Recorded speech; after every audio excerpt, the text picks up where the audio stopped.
Ko ste pisali o vaši situaciji, ste pisali tudi o naši. Ko ste se lotevali vaših problemov, so to bili tudi naši problemi. V vaših podobah prepoznamo sebe. V vaših slikah vidimo našo situacijo. Ko ste se, in zdaj citiram, ko ste se spominjali fanta, ki so ga oropali njegove kulture, konec citata, smo se spomnili tudi na naše Anzeje, iz katerih so postali Johannesi. Zato ste nam tako blizu.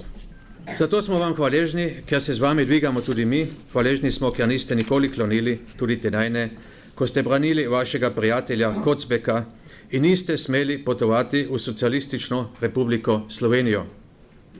Tja Kocbeku ste mogli šele leta 1981 na njegov pogreb.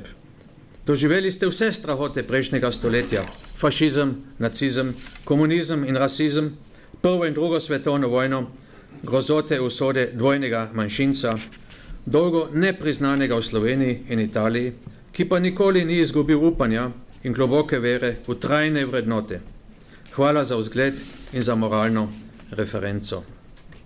Spoštovani, gospod profesor Pahor je sprejel neštete nagrade, med njimi tudi najvišje francoske in tudi najvišjo francosko legijo časti, italijanske, slovenske in avstrijske.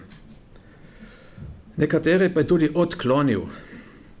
Zato je za nas tem večja čast, da je bil pripravljen sprejeti Tischlerjevo nagrado in da je prišel med nas osebno, da jo prevzame. Hvala, dragi gospod profesor.